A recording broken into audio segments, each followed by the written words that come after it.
Hello, what is up, everyone? I'm Daniel Rosen, standing in for your usual host, Colin McNeil, who, I don't know, let's just say he is currently lost in the Amazon rainforest. With me behind the board is Josh Burry.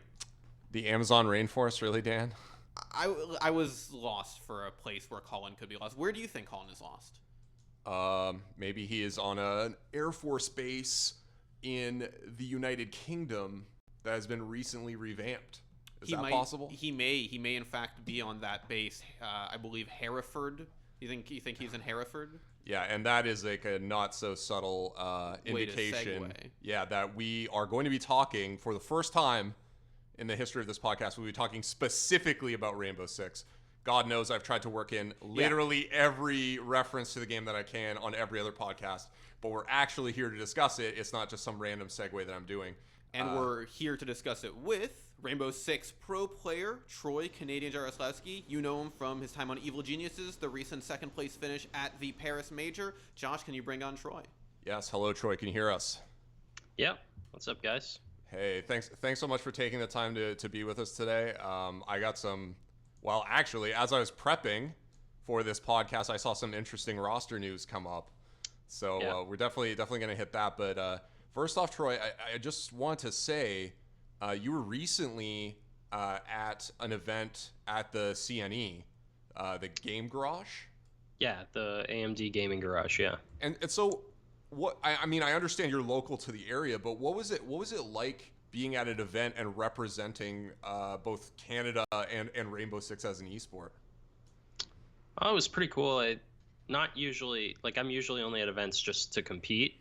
So it was kind of cool, a more casual event where I'm there just meeting people.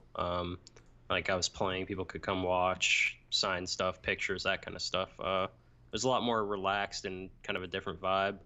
And then also, yeah, it was at home, right? Which was new for me because I've only done like events in Montreal and then like Europe, Brazil, stuff like that. So I haven't done one like right in Toronto before, and I don't know, it's pretty cool meeting like local people. Yeah, I mean, it's pretty rare that, I mean, we're based out of Toronto as well, and it's pretty rare that we get the opportunity to see something in the city that's like intensely esports related. Yeah, it's definitely not usual. There was the NALCS finals once. There was, this, which is obviously smaller than that, but we rarely get like proper esports stuff here. Yeah. So it was definitely cool to hear about that. Mm-hmm. Yeah, so I wanted to make it out. I didn't get a chance, unfortunately, but I followed up hoping to speak with you at some point, and we finally get that figured out today. So I'm super excited. But I want to jump right into something that that I just saw, like I said, on Twitter. I think it was like 30-40 minutes ago. That your team has re-added Necrox to the lineup, and BC is moving to like potentially a coaching position. It didn't really say. It's a staff position. So I don't know if it's a coaching thing. Can you tell us a little bit about like just your thoughts on this, and how does this help the roster in your opinion? So I'm still kind of digesting it because I literally just found out yesterday. Oh wow! It came as a shock to me as well, right? We got on yesterday to practice, and then basically right before I thought we were about to practice, Brandon said, "Hey guys, I got some news for you." Like basically gave us the rundown. Like this is something he was set on doing.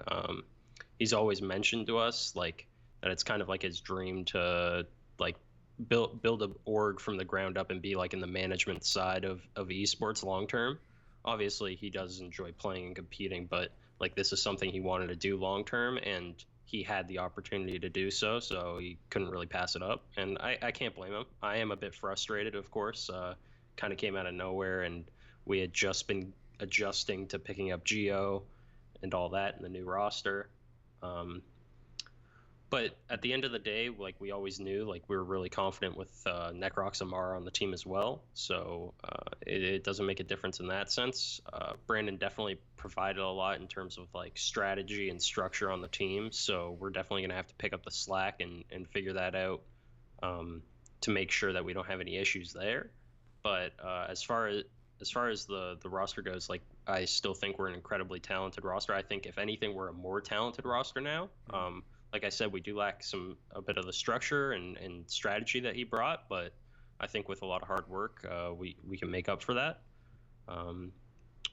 Just looking forward to getting back into it. just figuring things out. Like I said, I'm really confident in the roster. It's just kind of a hiccup, I suppose, and something we have to deal with.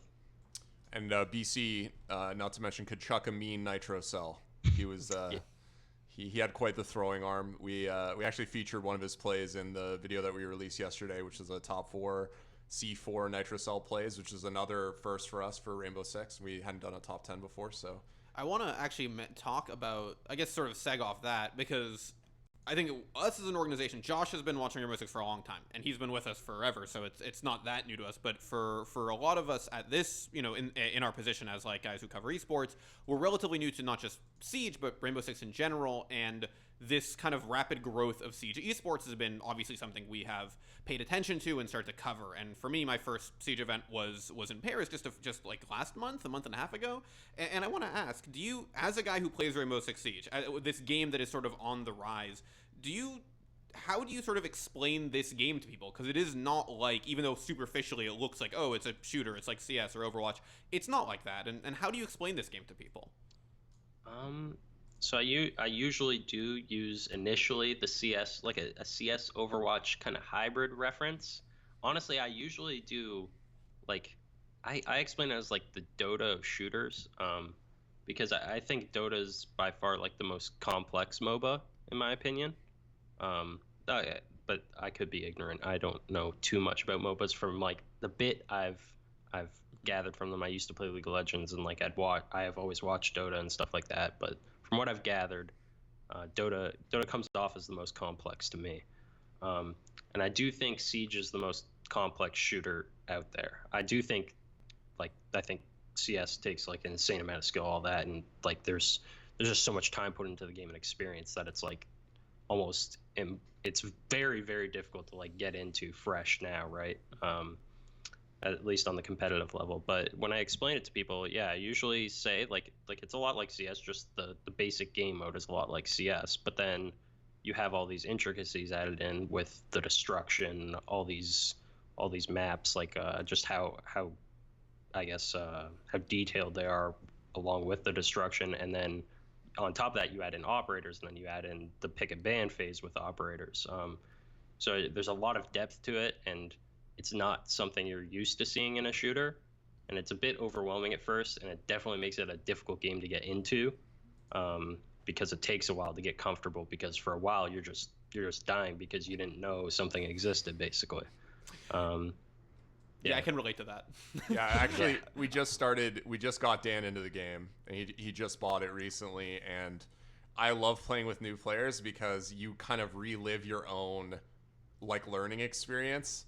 Like watching somebody die to a fuse for the first time is like one of my favorite things in the game, because it always comes as a shock. And I don't think you've died to a fuse yet. No, it was when I got shot in the back of the head by a glass out of a window I didn't know existed. Yeah, so that's fun. That's fun. That was my experience. But speaking of it being this game that is sort of really complicated, I want to know, because it is this game with this crazy high learning curve, and I want to know why it's sort of like the game that you chose to compete in, to take so seriously. So I've always liked basically I've always liked shooters, but I've always liked the no respawn type. So search and destroy in COD, or basically the CS game mode, bomb. I think it's just referred to as bomb in CS, but anyways, the no respawn shooters, that's what I enjoy. When you add in respawn, things get tedious and monotonous and whatnot, and I start to get bored of it. But with no respawn, like it's like each round, each decision, like is so much more valuable. At least it feels that way to me. So I really get into that, and then just the fact that Siege was a brand new one. Like CS, I was always interested in. I always followed, watched, played a bit, but as far as like trying to get into it competitively, right? Like it's like people have like 12,000 hours on the game already, and it's like, oh, I'm brand new. Got a lot of work to do. So like you need to be like insanely gifted, or like you're gonna have a lot of trouble, because even if you're insanely talented, you still need to put in a ton of time to catch up in CS. So Siege just came out, and it was like one of those non-respawn shooters, and just from like watching it a bit, it seemed like it like focused a lot more on teamwork and strategy than, for example, like Call of Duty Search and Destroy, which is a lot more like just the raw skill. and a lot more fast paced. So I like that. I was always more into like strategy and being very thorough and methodical. So that kind of interested me. I picked up the game about a month after it released, and I was just hooked. There was no pro league or anything at the time. I was just like playing ranked. I got it with like four of my friends that played Call of Duty with me at the time, and like they all gave up on the game. They didn't really care for it that much, and I was just like I was in love. I kept solo queuing ranked over and over again. Like I'd just add random people that I play with. Eventually, that's how I actually met MVK. I just played ranked, randomly added him, um, and I just kept doing that until Pro League came along, and I don't know, stuck with it ever since. All right, and like you said, this game is new, and I guess I want to ask you if you think it could get to the level of a CS:GO or of a League of Legends, of a Dota, in terms of how fast it's been growing. I think it's very noticeable that more people are watching, more people are paying attention, more people are playing. Do you think it has that potential to be the so-called tier one esport? I definitely think so. It's been steadily growing, and Ubisoft is definitely willing and is supporting the game heavily, both on the competitive side and just in general. So that's a really big, important step, is just the developer support. But yeah, I definitely think it's possible. I think it's really exciting to watch, even if you don't understand all the intricacies. Like it's still just at the core, like just it's fun to watch. Like you could, if you don't know much about it, you still at the core could watch it just like you watch CS, right? Where it's just like a basic round, 5 people alive on each team. You don't respawn. Attackers have to plant the diffuser, and defenders have to deny that or defuse it. So it's very at the core, it's very simple to watch. And then for those more interested viewers that have been around, they can get into the intricacies, which make it only more entertaining to watch. For example, just like a MOBA, where it's like you do understand all the heroes and the draft phase and all that, which makes it a lot more interesting to watch. So I think it kind of appeals to both sides there, and I really like that. Troy, I want to ask, like one of my earliest memories of watching competitive Siege, it was you that I was watching, and I remember you had the Canadian flag charm on your gun. And I was like, shit, yeah, I want that. And then I loaded up the game, and I realized, oh my god, I can't get that charm. It's not here. But anyways, it led me to think about why did you choose to just go with Canadian? Like it's weird, but I've never like we always celebrate Canadian players in Canada because we're just like, yeah, like it's kind of rare, right? So it's nice when it happens. But you are very upfront, like Canadian is your handle. So how did you land on that?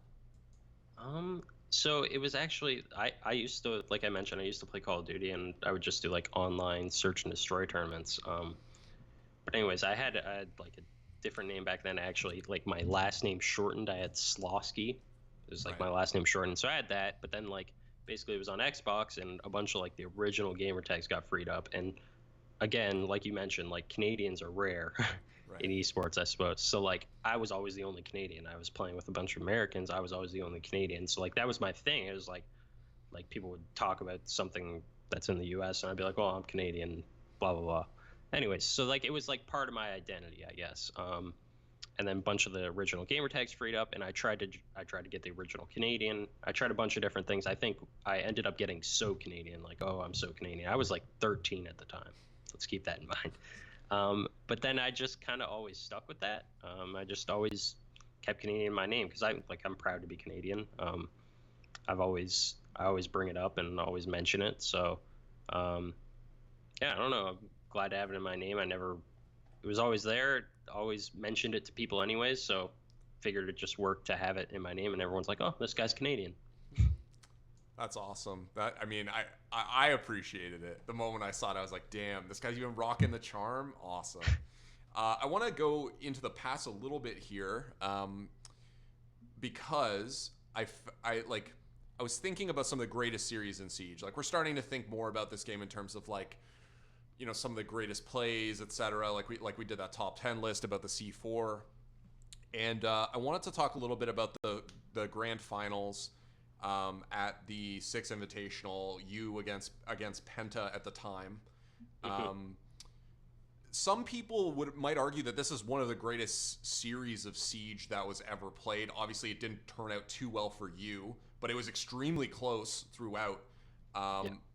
What are your thoughts on that series as being one of the best in Siege? Like, do you agree? Do you think that maybe it was actually a lot sloppier than people thought, or?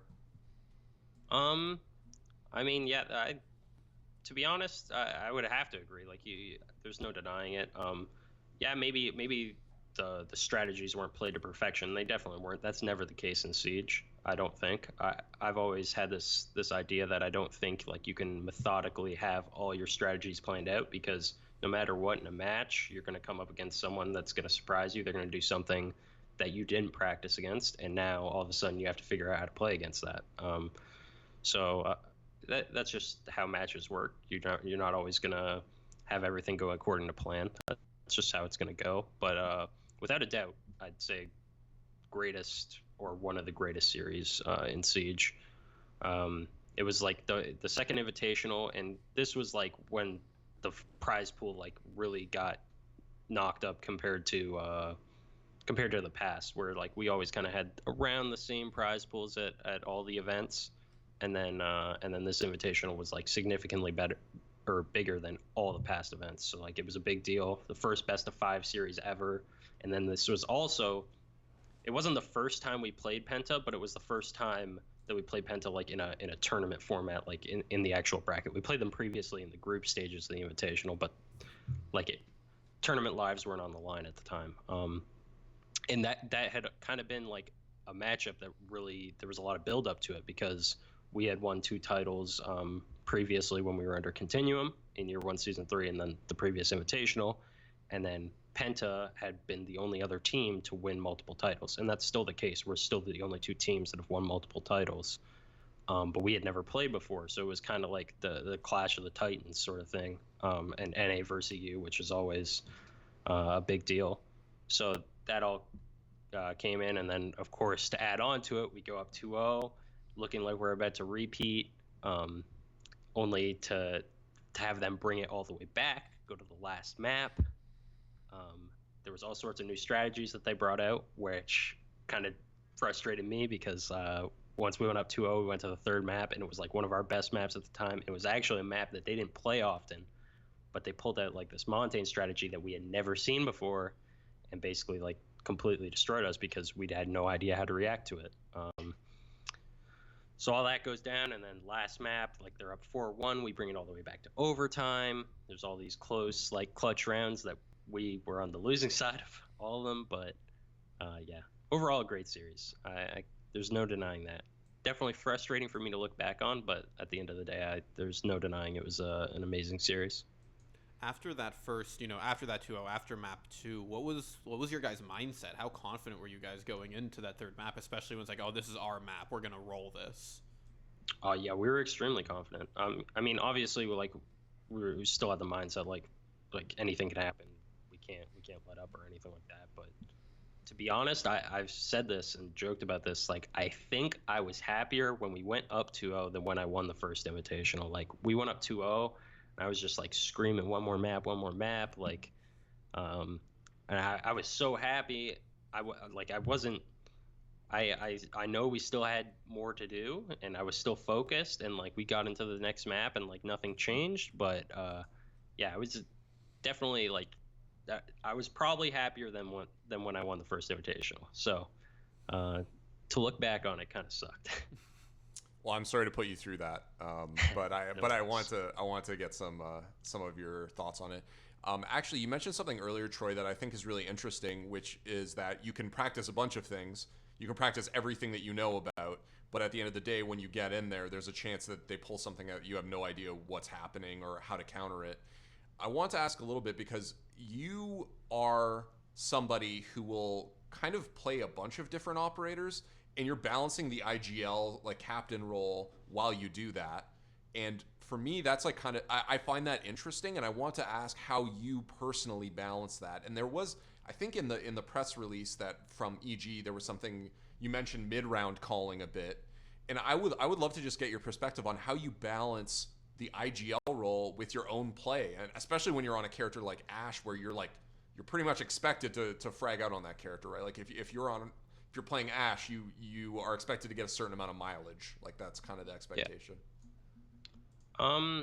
So things are kind of changing now that Brandon's not on the team. But when Brandon was on the team, basically he brought like the very structured side of the IGLing. So basically everything that we had planned, he would micromanage that, call that, make sure that happens. And then basically when anything wasn't according to plan, that's what I would handle. So like if they were doing something that we weren't used to and we needed to adapt and change to fix it, I would usually call what we need to do in response. As far as playing Ashe, because that IGL role kind of was taken a bit off of me, I kind of had the opportunity to play Ashe. We usually tried to put me on like the roles that had, I guess, the most freedom. And because of that, I guess I always had a good mind for like, basically, like I said, like when stuff isn't going according to plan, when we have to do something different from our plan, from our strat, I was usually good at recognizing it. So putting me in a position where I could leave my position, my planned position, and like go somewhere else, it allowed us to work out a lot better, I guess. And I basically would do that. I would call if I needed somebody else to change anything and all that. But yeah, basically like Ashe usually had the most kind of freedom, so it allowed me to do that. Things will be a bit different now because I'll kind of have to take on both parts of the IGLing role, so I probably won't be on that Ashe kind of role and whatnot. But yeah, it's, I don't know, just something that's always kind of came natural to me. Okay. Well, I wanted to. I'm actually working on another Rainbow Six project right now. So if anybody's watching this podcast, look for that, I guess, because there might be some people who are expecting it. But I wanted to ask, because you are this towering personality on Evil Geniuses, and you're the team that has recently frustrated you twice at big tournaments has a towering personality of their own. Yeah. What is it like playing against Pengu? In your opinion, how does he compare to you, do you think? So I think he's a lot different of a player. He's a very smart player, very flexible player. Like, he can do it all. Very good all around. And I think a big thing that's also important is he's very vocal. But I think he's a bit different than me. I think he's probably a lot more calculated than I am. Like, as a player, he's very patient. Which is one of my downsides. I'd say my biggest weakness as a player is that I am impatient. And that's always something I've tried to work on. I think I've improved on it a lot, but something I could further improve on. But I guess different in the sense, like, Fabian's the captain of their team, whereas I am on our team. So it's a bit different. He's kind of like more of a secondary leader type of role, I guess, on that team, and like gives a lot of input, but everything kind of goes through Fabian still on that team.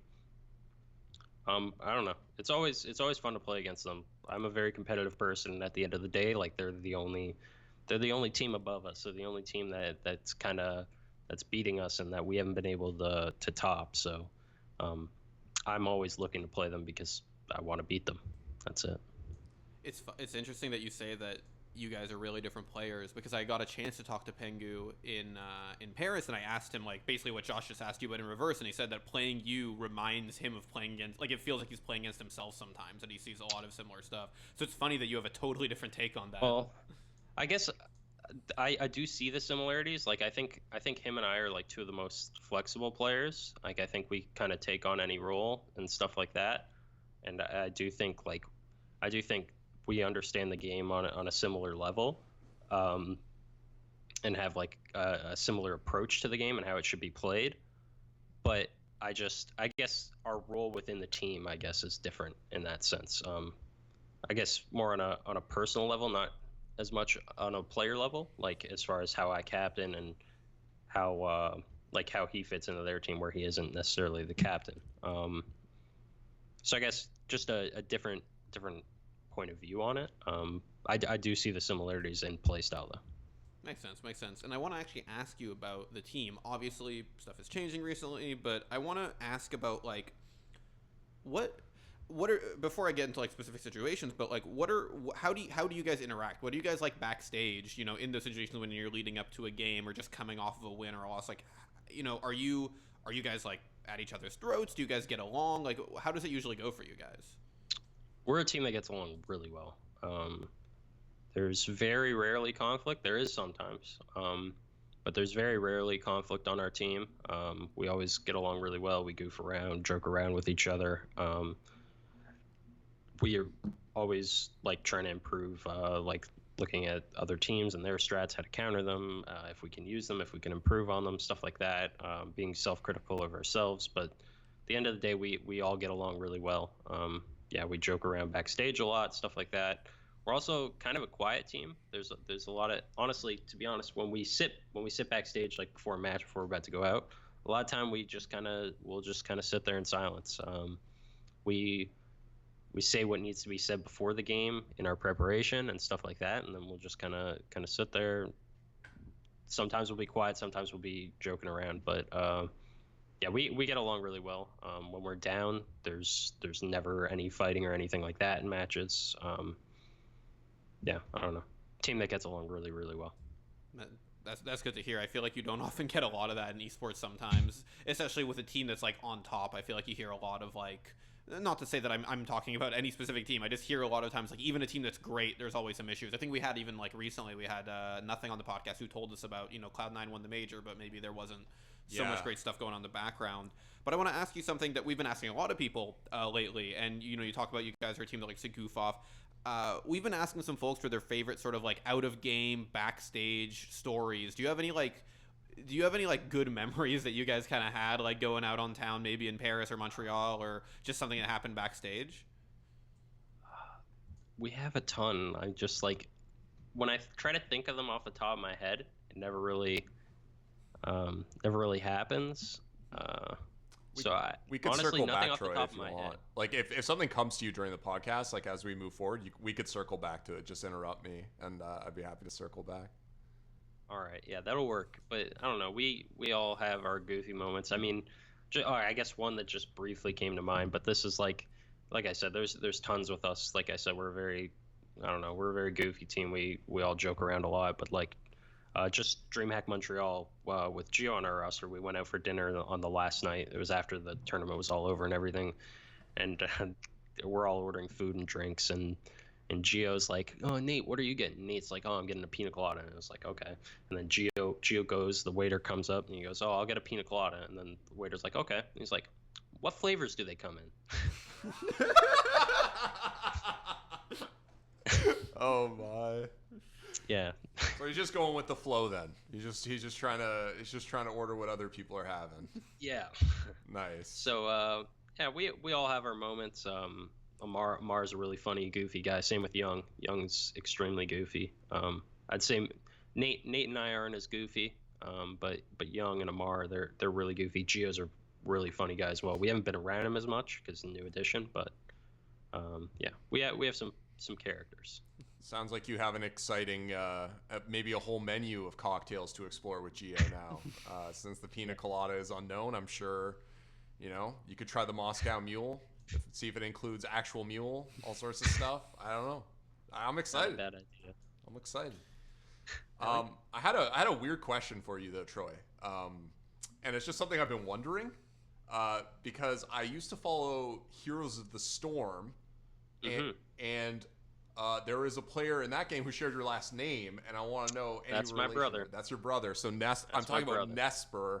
If you are a HOTS fan, one of my favorite players actually, because I was almost just strictly covering Heroes of the Storm for a long period of time, and he was one of my favorite players because he was like aggro as hell. Like he would just go, like he would play melee assassins and just run people down. It was awesome. So okay, that's cool. I just wanted to ask, do you guys talk esports at all, or? A little bit. Honestly, we're not like incredibly close. He actually, if you see that little wall behind me, he plays like in a room right behind me there. But yeah, like he lives here. He actually might walk by at some point. Oh shit. But yeah, not too much. But he's kind of like, I guess, the one that got me into esports. I originally played a lot of hockey growing up, typical Canadian. But yeah, I played a ton of hockey growing up, and I played at a really high level, and then eventually I got a bunch of concussions, and I basically had to quit hockey. I didn't have anything to fill that competitive void.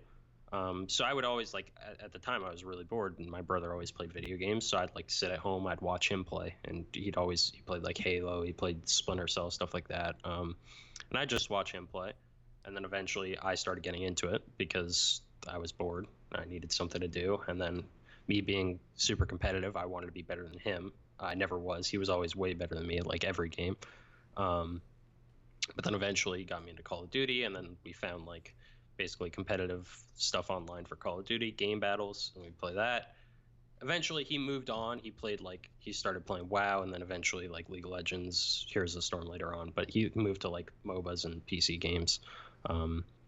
So that all happened, and yeah, basically that's how I kind of found competitive gaming, just playing with him and trying to be better than him. That's pretty cool. That's cool that there's that weird connection. I don't know what the chances of going from covering HOTS to Rainbow Six and making that connection are, but I feel like it's probably pretty low, so that's neat. Yeah. So Troy, we've seen a lot of changes to the game recently. Obviously, we have the new Operation Grim Sky, bringing 2 operators. We had like the recoil rework as well, which, or I guess they called it the sight alignment, misalignment fix or whatever. I want to get a sense from you.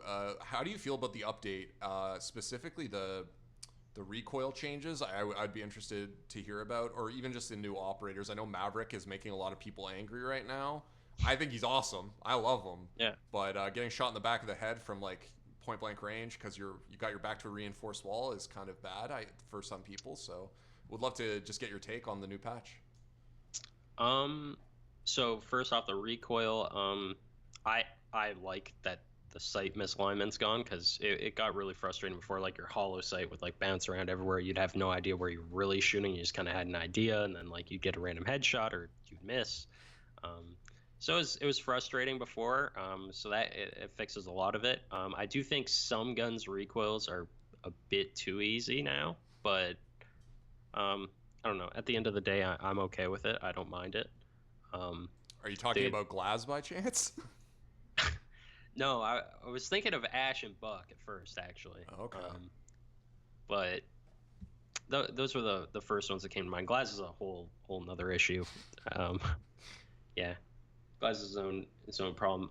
As far as the operators, though, Maverick, I think both are kind of situational. Where like Maverick, only some sites and some maps can you really get use out of him, because it needs to be like where there's an effective reinforcement that you can get really close to make a hole in it. So like it only works on some sites, some maps, but when it does, like when you do have the chance to use Maverick, it's like ridiculous and annoying and all that. Like you can't hear it at all, and just all of a sudden you're dead from a position. So it's kind of annoying to deal with, but I don't know. It's not the end of the world, because like I said, I don't think he's effective on every site, every map. So I'm kind of okay with it, but he's definitely a bit annoying. Very frustrating to die too. As far as Clash is also very annoying. But I think she's kind of an operator that you need to build your setup around, kind of. I don't think you can just like send Clash out and then like have one guy playing with her and then that's it. I think you kind of need to build the setup around it. And I think like there's some really good strategies you can make with Clash. And there's some very interesting different play styles, like most notably like a retake kind of play style where you play around like giving up an area of the map and then retaking it with Clash and like a bunch of other operators.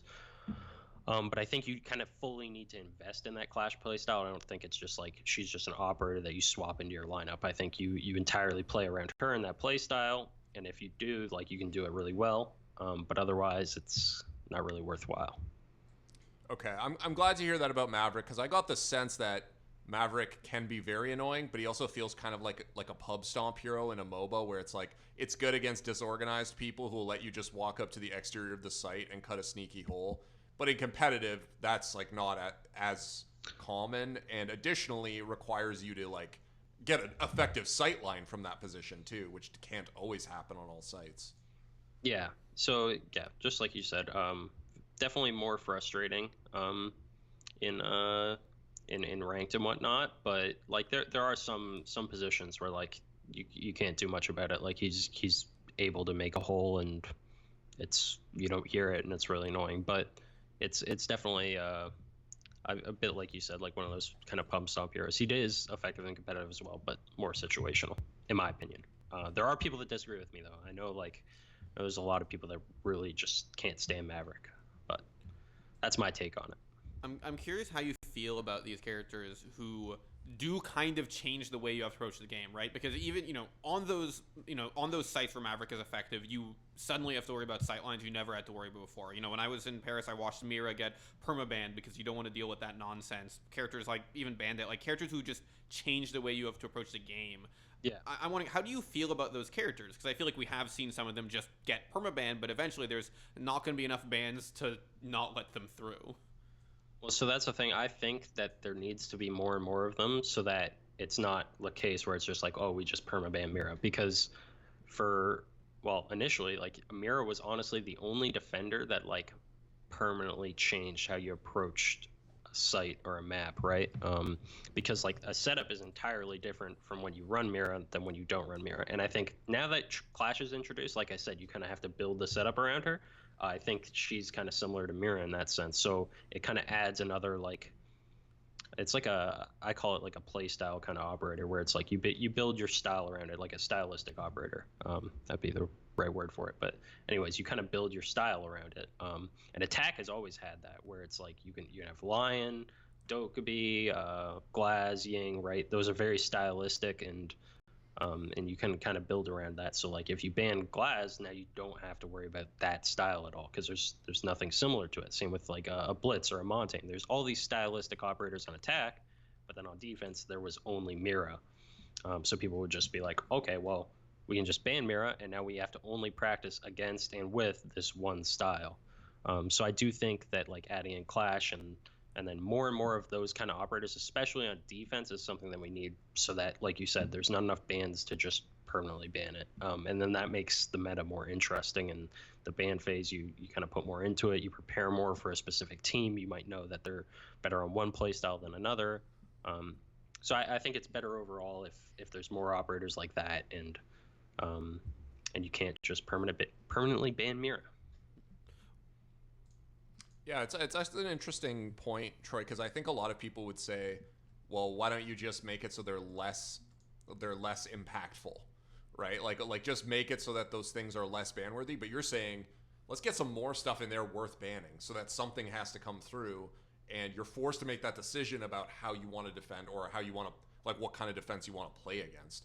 Which I agree with that, because this is a game about how, like, the operators do change the game, even if it's just in subtle ways, right? Like, Ashe doesn't completely change the way you attack, but like, she is an effective operator nonetheless. And I like that idea. Let's get some more crazy defense operators. Too many of them feel a little bit like the ability is, either easily countered or just not a huge impact, Mm-hmm. You don't want to play 5 recruits versus 5 recruits. That's just not what. There's a reason they're operators with abilities. I do want to play 5 recruits versus 5 recruits, but nobody ever agrees to it when I'm in the lobby. I'm like, oh, let's do recruits. No, never happens. So, But anyways, speaking of kind of defining things, I want to get your take on shield operators, because now we've got Clash, and I definitely think it's somewhat of a controversial subject. The other guys who play Rainbow Six in the office have brought this to our attention to talk about here. How do you feel about this sort of, like, as opposed to, I think a lot of people are complaining about them, and so instead of Ubisoft saying, well, fine, we'll tone down shield operators, doubling down and giving us more of them? I guess a defensive one. Yeah. Yeah. So I don't mind Clash as much. Still annoying. Every shield's annoying. But I don't mind Clash as much because she can't shoot you or melee you with her shield up, right? Like, it's when she has her shield up, like, she can zap you, which is annoying. But, like, she needs to have a teammate with her peeking off of her, like, to kill you, basically. So I don't mind it as much. What I do get annoyed by is, like, the Blitz hip firing with his laser sight, like, just tagging me down with, like, not being vulnerable at all, or running up to me and meleeing me, and, like, I melee him first, but shields win every melee fight, or whatever the case is. Not a fan of shields. I do think, like, the way Clash was made was the right way, where it's like there's ways to kill her, And if she wants to be effective, she needs to have teammates supporting her. Her solo isn't enough. Whereas like Blitz, he's really good solo and one-on-one. So yeah, I'm not a fan of the previous iterations of shield operators. Montaigne's okay, but still, even then, I don't even like the meleeing and the hip firing. I don't like at all. So I think if a shield wants to kill you, they need to be completely vulnerable, or a teammate needs to kill you. That's my take on it. I mean, that seems like a good take to me. Asking for another one of your takes, Troy. We got esports specific skins in the game, which I thought was awesome. What I didn't think was as awesome is that some of these weapons are like Liquid getting the smoke SMG. I was like, damn, that's cold. Like, at least FaZe got Hibana's gun. Like, you're gonna see Hibana in games, and I was like, that's good. EG got the UMP. I think that's like a mid-tier pick in terms of the guns that were selected for the program. But I want to ask, if you could have picked any gun, which one would you have picked for EG? The R4C, of course. Okay. That makes sense. It's symbolic because I love Ashe, but also it's gonna sell. Yeah, that's true. It's gonna sell. So yeah, I probably would pick the R4C, but yeah, I obviously it'd be awesome if they could be universal. This is again just completely off my assumptions. I don't know anything here, but I'm assuming the reason they only did it like one per team is they're planning on releasing more, so they'll probably do like another operator for each team or whatever down the line. I'm guessing. That's the only reason it would make sense to me for them not to make them universal skins. So yeah, I don't know. I'm okay with Pulse in the UMP. It has Pulse in, it has Castle. Not the most picked operators, but the Pulse thing is kind of symbolic for myself and EG, so it is fitting. But yeah, not quite like a Hibana or Ashe who everyone's going to be using. Yeah, they are all listed. All the skins are listed as like Evil Geniuses 1 or whatever. So as soon as I saw that, I was like, we got to be getting more of these at some point. And yeah, R4C. I guess I should have seen that one coming. I was hoping for something like I don't know, Hibana shotgun or something like something weird. But okay, no, that makes sense. It actually made me wonder how they got picked. Like, do you have any insight into how the weapons got chosen, or? So they asked us, I think, for like 4 choices, and then I guess they picked from that. So like we gave we said Smoke, Pulse, Hibana, and Ashe. And then I guess they picked Pulse. So they kind of asked for like a list of what we would prefer, and then they picked one from that, I suppose. Well, nobody got Ashe. So no. It probably makes sense though, because everybody probably asked for Ashe. That's the thing. Everybody knew that's gonna sell. When's Ashe's canon birthday? I feel like it's just gonna be a big release of just here's a team skin for Ashe from every team. Yeah. So yeah, everyone obviously asked for that, and they were probably like, well, we probably shouldn't give one team Ashe. That wouldn't be fair. I don't know. I don't know. They gave Hibana to FaZe though. That's pretty big. I don't know. Put it up for grabs. Put it up for grabs. Winner of the next major gets. Winner of the Invitational gets the Ashe skin. I actually like that idea though. Like being able to be like, we won this tournament. We dibs Ashe. Like we get Ashe because we won the tournament. That's kind of, they do that at Worlds, right? For League with the World skins. Yeah. So. Hey, if you're listening, Ubisoft, come on, let's get some bragging rights skins up in here. I'd like that, especially if NA can take it home and we can get an EG Ashe skin, which I would use because unfortunately I don't play Pulse too often. So sad, but maybe I should. I don't know. All right, Troy. I think we're coming up on the end of our time here. So I'm wondering, do you have anything you want to touch on that we didn't get to ask you about? Any last shout outs you want to give? Any more stories you remember? Floor is yours. Whatever you want to say, man. Nothing really in particular. Thanks for having me, guys. Quick thank you to EG for all the support they've given us. Our team is really proud to play for them, and just really happy to play under their banner and have all the support they give us. And then, of course, thank you to all the fans that support us. Yeah, I don't know. We wouldn't be able to do any of this without you, so really appreciate that. Thank you very much. That's all. Well, thanks to you, Troy, for being the first official Rainbow Six guest on the Score Esports podcast. I expect you will not be the last. So it was great to start it off with somebody as prestigious as yourself. So thanks for making some time for us, man. No problem. Thanks for having me. Thank you. Have a good day, man. All right, you guys too. Bye. All right. Yeah, I think that was.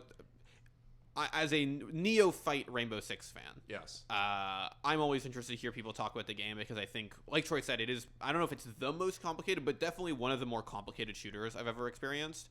And it's really cool hearing people talk about the game because the level of thought that goes in there reminds me a lot of I play fighting games and it feels relatively similar, right? Like the character you are playing changes the way that the game is played and how your opponent reacts to that. It's really cool. I do like that a lot.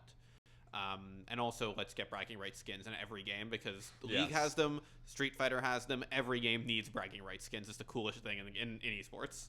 Yeah, I like that Troy compared the game a bit to a MOBA because I think in terms of like interactions in a MOBA between different characters, there's like kind of a similar thing in Siege where you want to know how certain things interact with other things because that helps you learn how to play a character, right? Yeah, absolutely. There are certain characters that are just great at learning about the game, others not so much, but however you choose to learn the game, like you said, there's a little bit of a curve.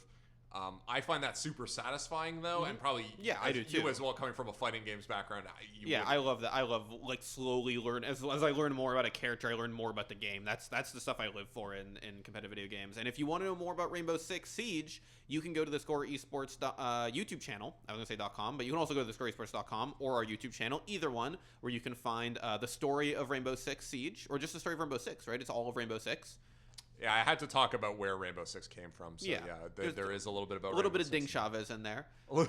Never enough Ding Chavez. Never enough Ding Chavez. And you can also check our very recent top 10 C4/Nitro Cell kills in professional Rainbow Six. There are some crazy kills in there. And one of them is against Canadian. Is against Canadian. If you're rewatching this later, Troy, I'm sorry. We're sorry. But some of them, at least one of them is from EG. So yes.